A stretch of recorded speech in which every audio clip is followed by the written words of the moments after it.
রহিম। আমি নূর মোহাম্মদ, চট্টগ্রাম জেলা বারে প্র্যাকটিস করি, চট্টগ্রাম থেকে বলতেছি। আমি যখন বার কাউন্সিলের পরীক্ষার আগে যখন প্রস্তুতি গ্রহণ করছিলাম, তখন ডিপার্টমেন্টের পড়ার বাইরে যখন ল পাস করছি, এর পরবর্তীতে যে বার কাউন্সিলের যে পরীক্ষা, যে কঠিন ধাপ, এটা পড়তে গিয়ে খুব হিমশিম খেয়েছিলাম। তো পরবর্তীতে আমি কাউসার স্যারের সন্ধান পাই লেক্স প্লেনের। তো আমি লেক্স প্লেনের শুরু থেকেই স্যারের সাথে আমি যুক্ত ছিলাম।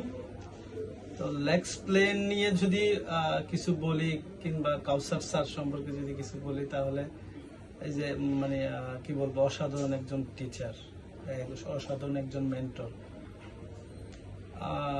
বিশেষ করে যখন আমি বার কাউন্সিলের পরীক্ষার সময় পড়তে গিয়ে সিপিসিআর এভিডেন্স নিয়ে খুব সমস্যা পড়ছিলাম, বুঝতে কষ্ট হচ্ছিল আমার। তো আলহামদুলিল্লাহ স্যারের ক্লাসগুলো বারবার শুনতাম। স্যার যেহেতু বিচার বিভাগের এক জুডিশিয়াল অফিসার, তো স্যার অনলাইনে পড়াইতেন, আমি ক্লাসগুলো করতাম রেগুলার, এবং এরপরে রেকর্ডেড ক্লাসগুলো আমি দেখতাম, এগুলো বারবার শুনতাম। শোনার পরে আপনার টেক্সট বুক এবং স্যারের লেকচার সবগুলো মিলিয়ে আমি নিজে একটা নোট করতাম। ওই নোটগুলো প্রিলি বলেন, রিটার্ন বলেন, ভাইভা বলেন, আমি সবগুলোতে স্যারের নোটগুলো আমি পড়তাম।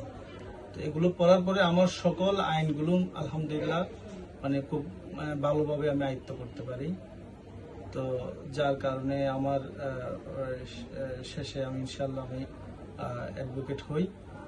তো স্যারের বিশেষত্ব বিশেষ কিছু গুণ আছে, সেগুলো হচ্ছে যে আমি বাংলাদেশে যে প্ল্যাটফর্মের যে বিভিন্ন কোচিং সেন্টার এবং অনলাইনে এবং অফলাইনে যে কোচিং সেন্টারগুলো আছে, সবগুলোতে মোটামুটি আমার যাওয়া আসা হয়েছে। আমার একটু জানার আগ্রহ ছিল সেই সুবাদে, কিন্তু স্যারকে আমার একটু ব্যতিক্রম এবং আর্টিস্টিক মনে হয়।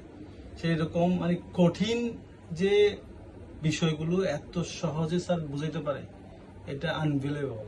এটা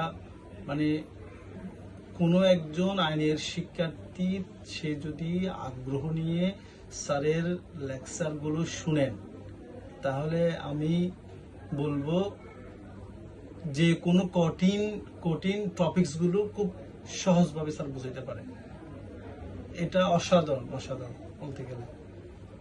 তো আমি আরেকটা বিষয় হচ্ছে, স্যার সম্পর্কে, স্যার এত বেশি ভালো পড়ায়, এটা কি বলবো, কেউ যদি স্যারের ক্লাসগুলো অতি আগ্রহ নিয়ে দেখেন, তাহলে সে বলতে পারবেন।